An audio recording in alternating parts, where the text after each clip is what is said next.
Well, hi, everybody. Welcome to this short session for 30 minutes. Tim Baker's my name, and looking forward to working with you today just for a short period of time. And I just want to really talk about the concept of feedback and give you a couple of models that I think will work extremely well.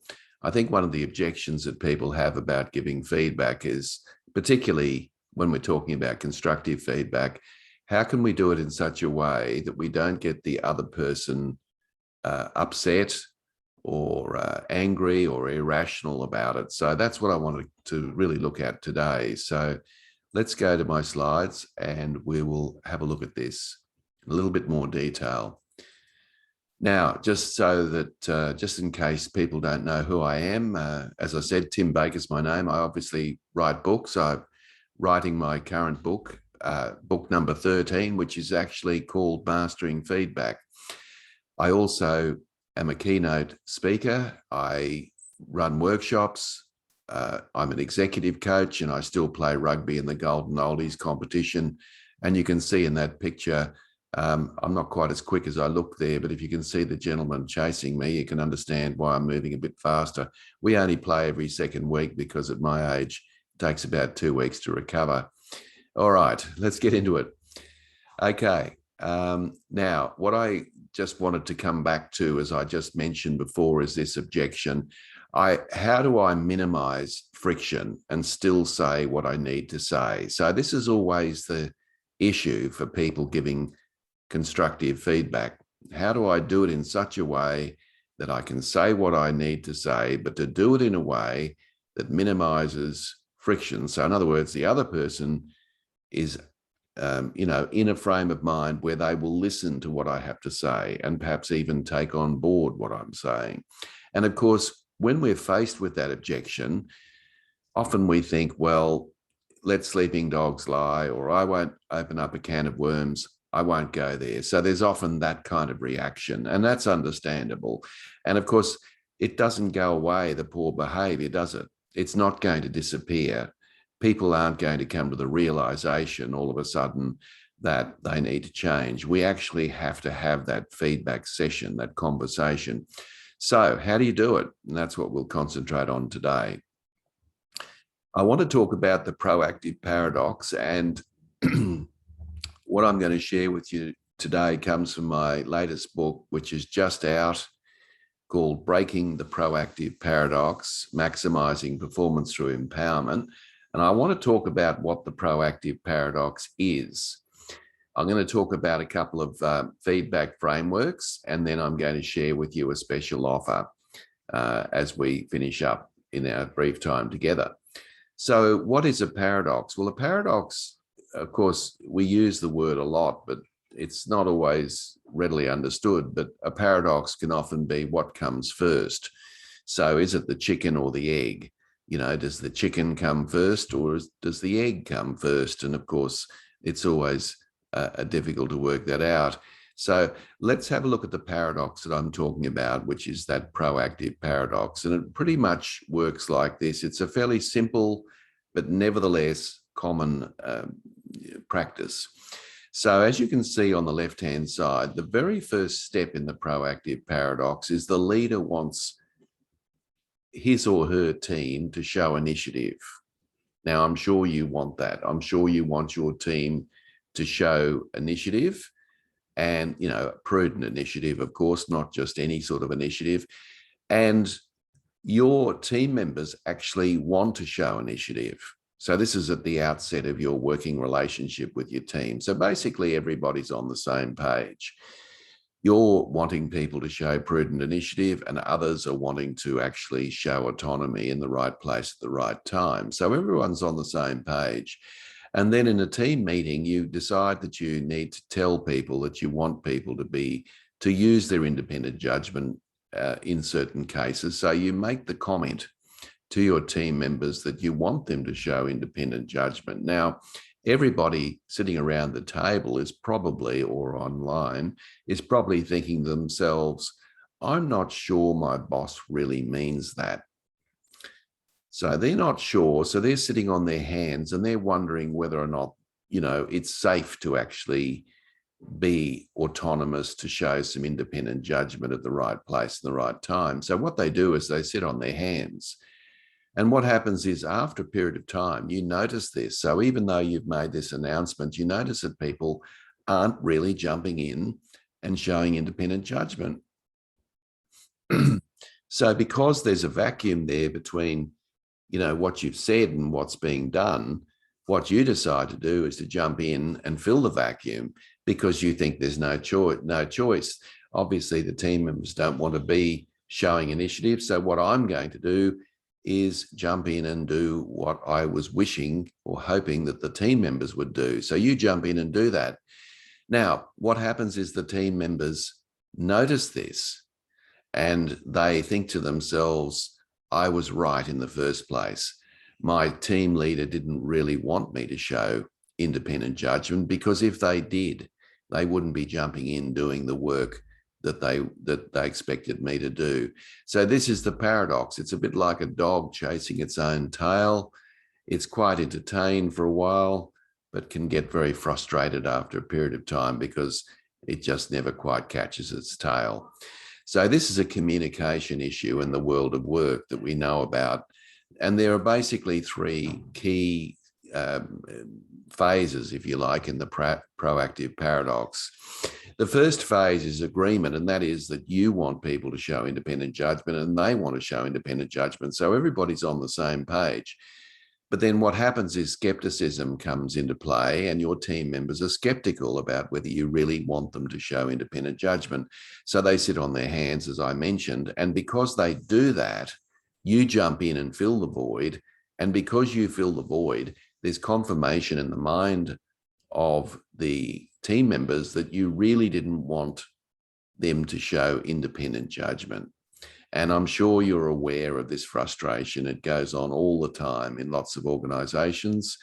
And of course, the book, Breaking the Proactive Paradox, talks about how to actually stop that from occurring. Okay, so let's now move into the key aspect of the presentation today. I wanted to talk about some models. Now, some of these models you would have heard of, but the question is not whether you've heard of them. The question really is whether you're using them. So let's go through the models and have a look at them. They're not necessarily in any order, but I do know that they all work extremely well, and they're a great opportunity to be able to minimize that friction that I talked about earlier. So with the first model there that I want to share with you is the SBI model. Now, SBI stands for situation, behavior, impact. And so it's a great model for knowing how to frame your feedback. So when you're framing feedback, if you can frame it around the situation, the behavior that you notice, and the impact that that behavior will have on themselves, you, and others, then you're in a pretty good position in terms of how you might do this. And this is particularly for, constructive feedback, but you can use it for positive feedback as well.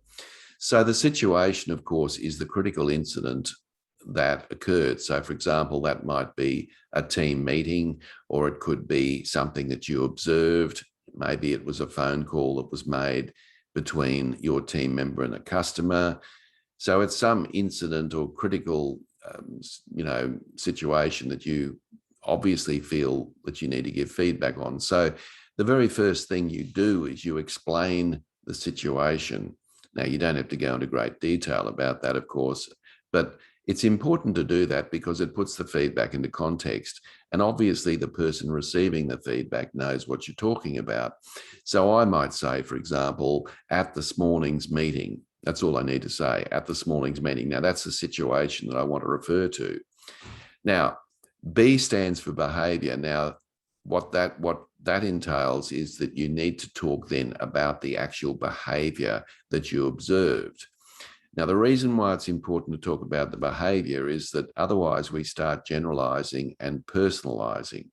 And once you start generalizing and personalizing, the other person, of course, can think it's a personal attack.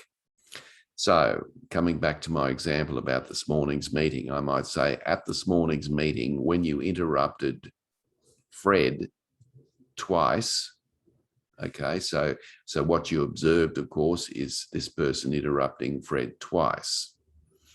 Now, it's hard to dispute that because, I mean, the other person may well justify why they interrupted Fred, but the point is that's something that's observable that actually occurred at the time.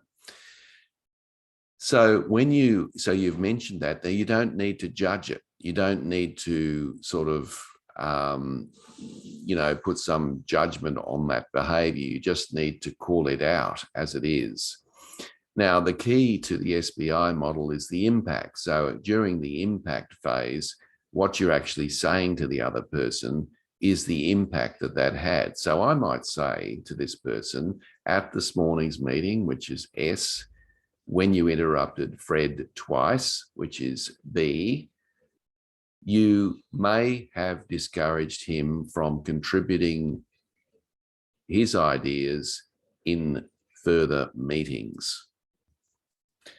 All right, so now it's quite possible that the other person might then justify why they interrupted Fred. Now, they might say to you, for example, I interrupted him because he was on the wrong track, or it was the wrong thing that he said, or then what I can do is I can firmly come back to the impact and say, and I can actually even potentially agree with the person. I could actually say, well, look, that might well be the case, but my concern was that you are discouraging Fred from contributing their ideas in future meetings.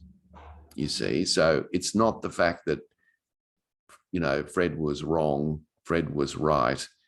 I don't even want to go there. That's not the point. The point is the impact of the interruption. That is the impact.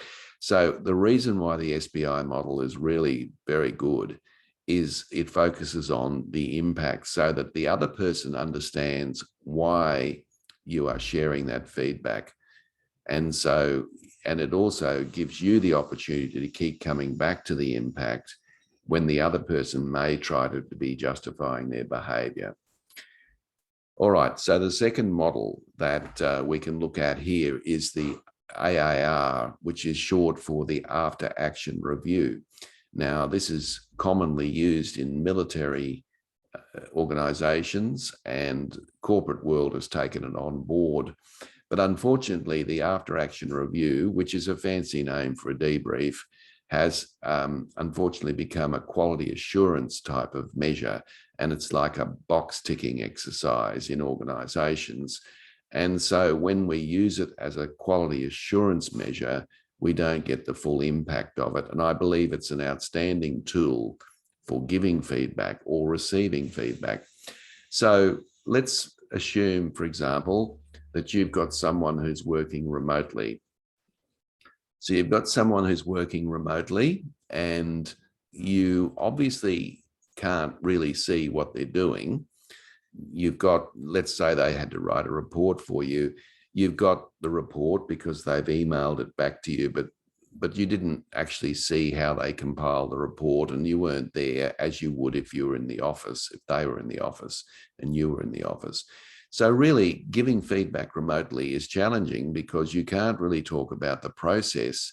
You can only really talk about the outcome. So I would probably say to the other person who had submitted the report to me, before I jump in and judge it. All right, so I'm not going to judge it. And that's important because once you start doing that, you are putting the other person on the defensive and they don't listen to your feedback. So in this case, it's based on 3 key questions. The first question is, what did you do well in writing that report? So we always focus on the positive things. Now, even if the report was terrible and it was frustrating and all the rest of it, there's always something that went well. And we start with an upward spiral of positivity. So what went well? And we listened to what the person had to say. Now, I might be doing that via Zoom, or I could be doing it on the phone, because remember that in this case, the person's working remotely. And they say to me, well, I think I covered all of the key areas that were required in the report. Okay, so they've said that to me. Now, I don't need to judge that. I've heard what they've said. Then I switch to the second question. And the second question is, what didn't go as well as you would like? So now I'm focusing that person's attention, that is the report writer, on the things that they perhaps didn't feel went as well as they would have liked. Now, this person may say to me, well, I think I probably spent too much time searching for information instead of checking with other sources to save some time, right? So that's what they've said to me. And I don't have to judge that either. So now I've got that feedback. And then the third question, and this is the very important question that really does contribute to the brilliance of the AAR. I say to that person, well, next time you have to write a report, what will you do differently based on that experience? And they may say to me, oh, well, I think what I should have done is probably spend a little bit more time, planning it out. And in doing that, I probably could have called on some of the sources internally to save myself some time. So what I've done here is I've actually got the other person to give feedback about their own performance. Now, I can add something to that if I want to. I suggest that, the best thing is just to get the person to give that feedback. Sometimes, of course, people are way off track, and you might say, is there anything else? And that prompts people to think about other things that they need to concentrate on. Because remember, the alternative here is that you can't really give any feedback at all about how they wrote the report because you weren't sitting there. All you have in your hands is the end result. Now, of course, if you feel you can add something to the end result, what you're observing, then you can do that, but only after asking those three questions. What went well? What didn't go well? And what would you do differently next time? So that's a great process. Now, the next one I'm going to share with you is the STAR model. Now, the STAR model's been around for a while, and it's really just another variation on the other models, but it may be something that you find a little easier to remember because of the acronym STAR. So S and T stand for situation and task. So again, like the SBI model, what we're doing is we're anchoring the feedback to a specific task or a situation. So obviously, when I'm giving this feedback, I will mention the situation or I'll mention the task. And it could be either. A situation would be the situation that we had, for example, in the morning meeting. A task in this case could be the writing of the report. So I just have to briefly mention that so I can focus the other person's attention on the situation or the task. Then I'll talk about the action, which again is the behavior. So what I'm really going to mention there is the behavior that I might have observed. Again, I don't want to judge the behavior. I'm simply calling out the behavior as I saw it. And where you can get yourself into trouble using STAR or any of these other models is where you start judging the action. And of course, the R in STAR stands for the result. So a bit similar to the SBI model, this is the I in impact. So what you're doing here is you are now focusing the attention on the outcome of the action. So if it's constructive feedback, it's likely that the outcome is probably not ideal. And so you describe the situation. So for example, if the person was on the phone to a customer and you said this morning when you were talking to that customer, I noticed you raised your voice. So I'm talking about the action. Okay, now that was a fact. That was something that actually occurred. And then you might say, and the result of that is that you got yourself into an argument with the customer because they got defensive. All right, so I have now explained what happens. Now, they might say to me, well, that customer was really getting upset and I was very frustrated and angry, again, you just come back to the result and say, I understand, but what that did create is a situation where the customer started to argue with you. Now, it's obvious that that's not the ideal result that you want in a customer interaction. So then, assuming that they can accept that, the next step would be to talk about how you might do things differently next time. And of course, in this case, it would be about trying to take a deep breath and not jumping down their throat. I would also suggest to you 2 more points. I know there is a kind of a mantra that we should praise in public and criticize in private. I don't believe that that's correct. I think that all feedback should be done in private, and I'll tell you why. There are some people who feel embarrassed and awkward when you draw attention to them in public. And if somebody's embarrassed or feels awkward when you're drawing attention to them in public, then that's not a really good position to put the other person in. So you've got people who are perhaps introvert in your workplace who don't feel comfortable being made the center of attention. So if you had a team meeting and you drew attention to somebody and the good work that they did, and the person was squirming in their seat, that's not ideal. That doesn't help because the person didn't want to be made the center of attention.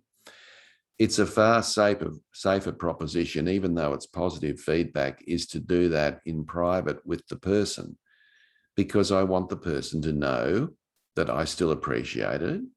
I can still do all of that, but at the same time, I'm not embarrassing them or potentially embarrassing them in front of other people.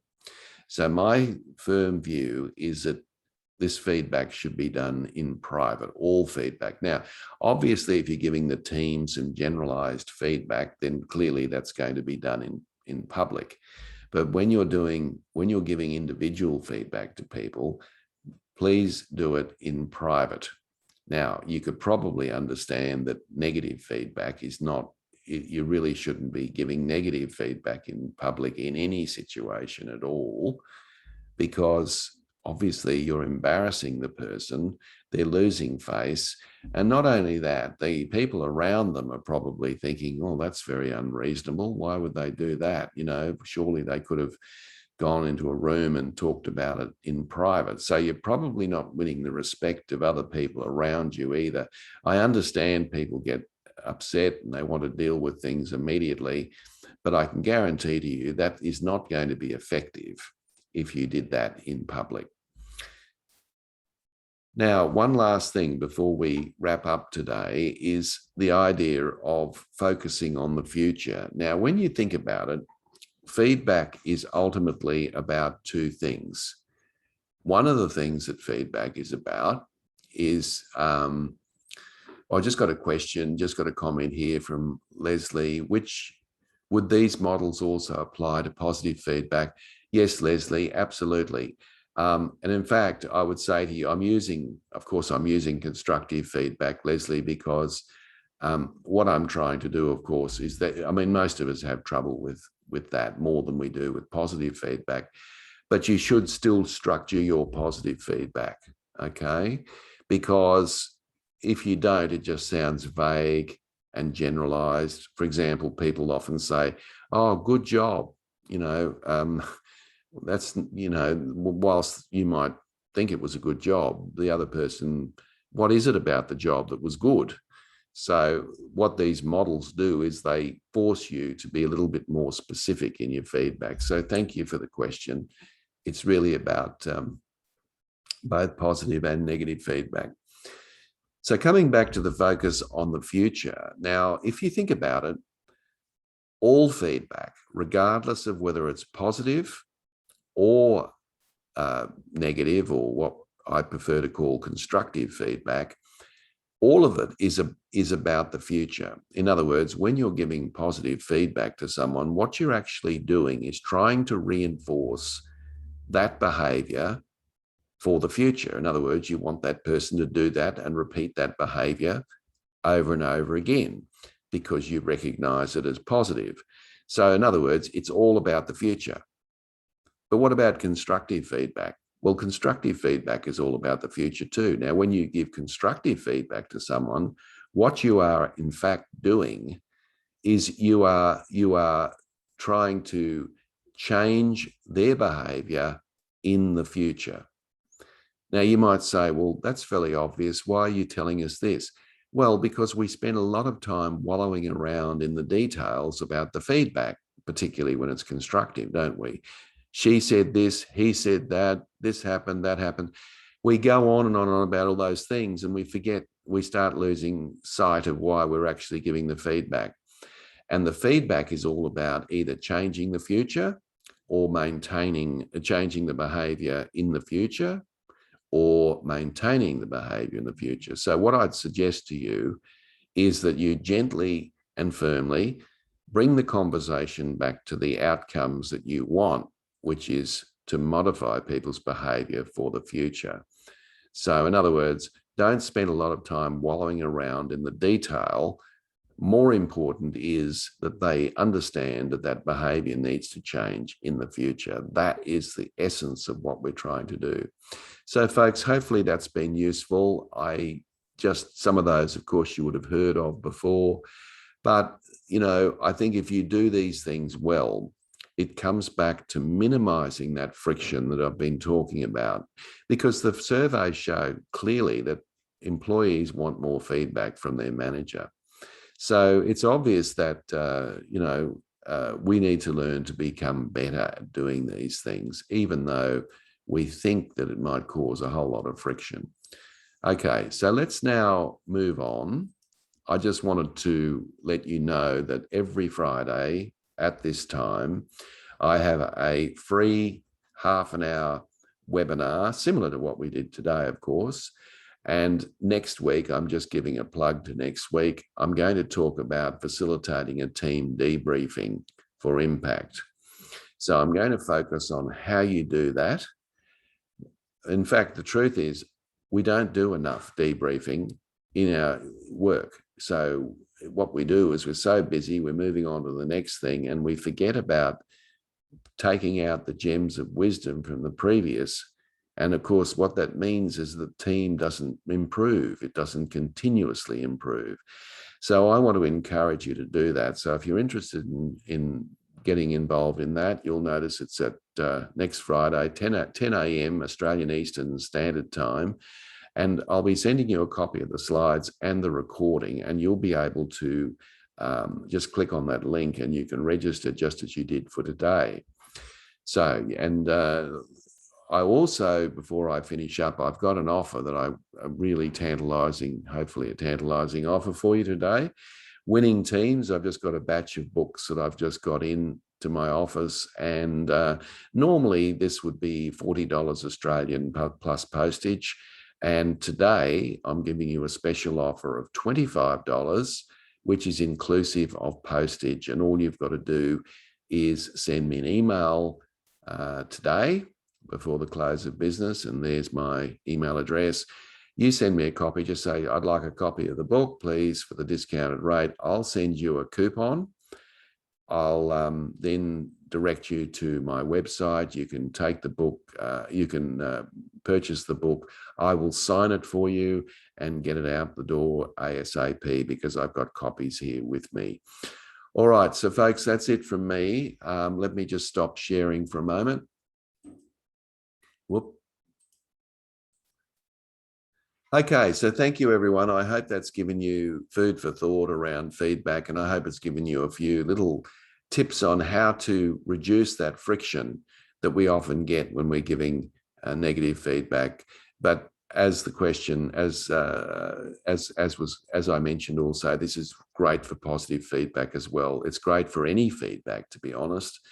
And yeah, just use one of those, whatever works for you, use one of those processes and get used to it, develop the habit. So thank you, everyone. Have a wonderful weekend. And I hope we can see you next Friday and we can continue the conversation. Thanks, everyone. Have a great weekend and see you next week. Thank you. Bye.